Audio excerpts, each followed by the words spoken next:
All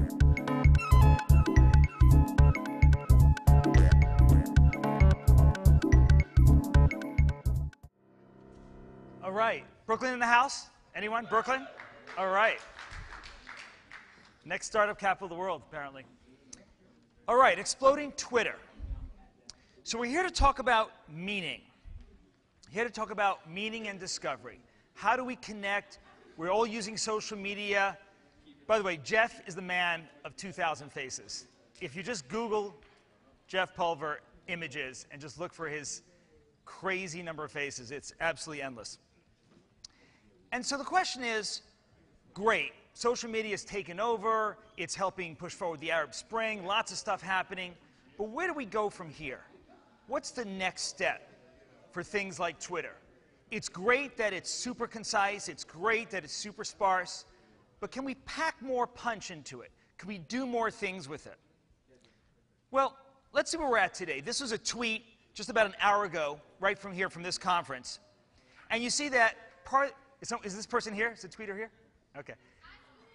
There you go. iSchool. And so you see a couple of different parts of this tweet. There's some general words, great work by, educating today's students. There's some coded words there. Hashtag. There was a guy at Google one day who said, you know what if we have a hashtag and some words after that we can try to find things and search for things. Great.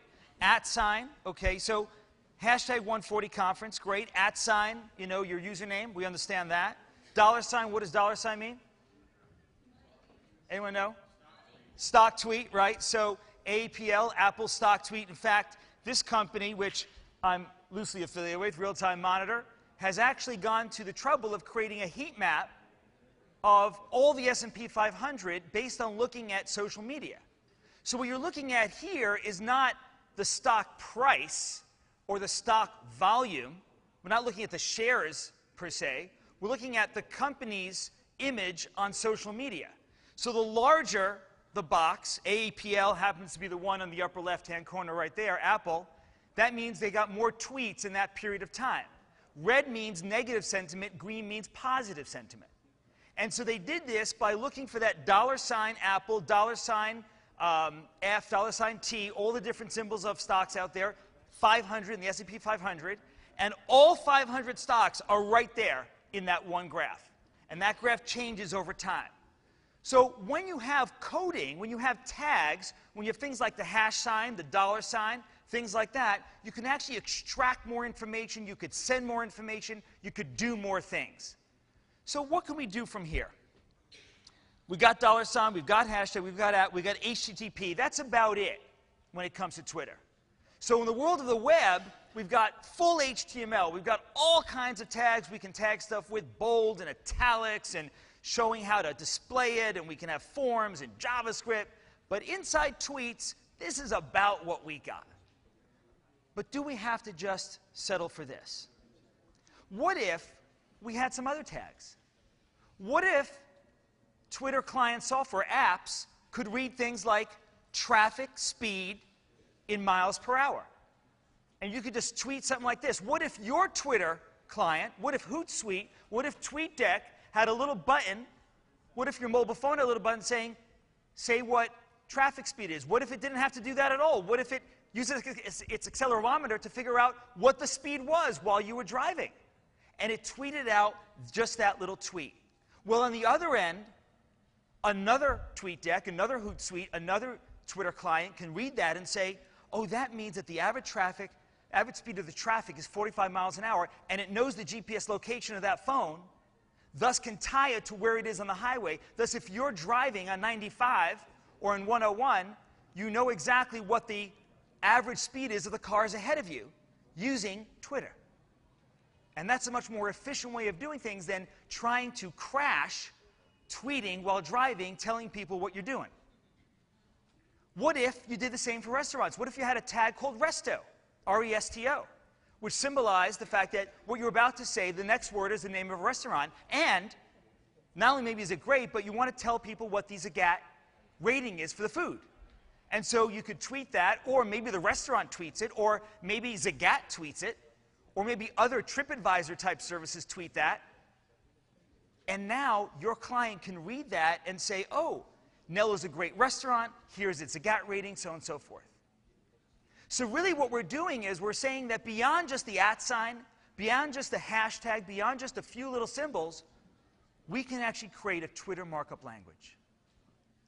Just like HTML for the web, we can create a TML, a Twitter markup language for Twitter.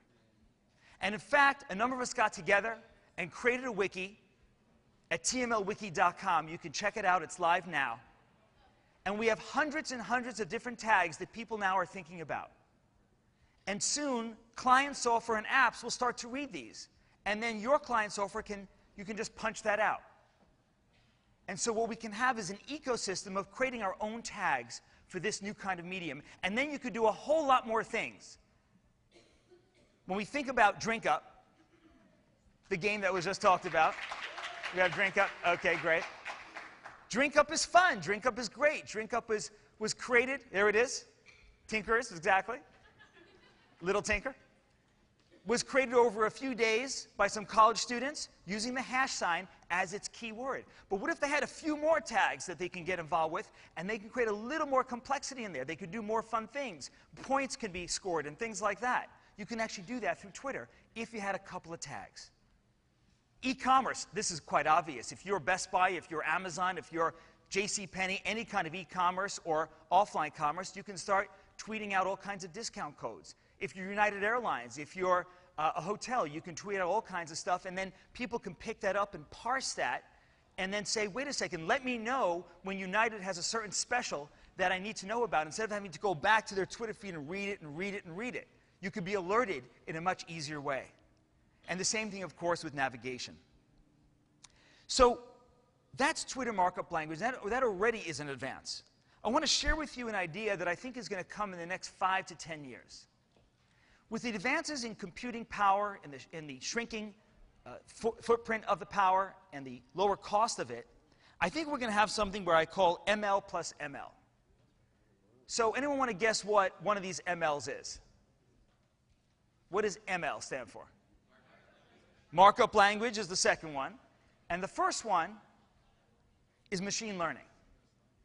So if you combine machine learning with a markup language, what happens? What happens is that while today on the web, if you look at HTML, the World Wide Web Consortium is the one that controls HTML. They just added HTML, what number? 5, different functionalities, things like that. But in the future, I'm not sure it's going to happen in that consortium kind of way.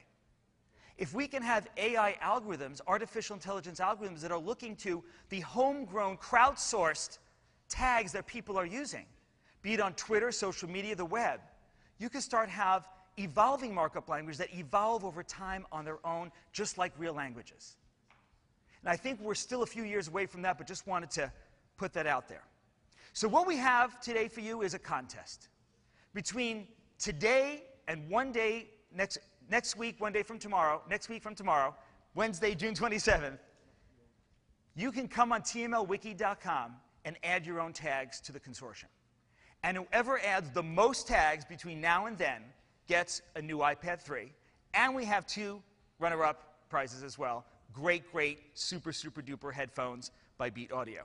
So if you go to this site, tmlwiki.com, just check it out. You can go to the comment section under TML definitions, and you could just free-form it. Just go for it. Think of any kind of tags that you can think of, any kind of things you want to do for travel, for restaurants, for personal things, games. Add those, and we're going to hand this stuff out. And I think that over the next year or two, we're going to find out that we can do a lot more with social media than we thought today. So when we look at Jeff Pulver in the future, we'll know exactly what he means. Thank you.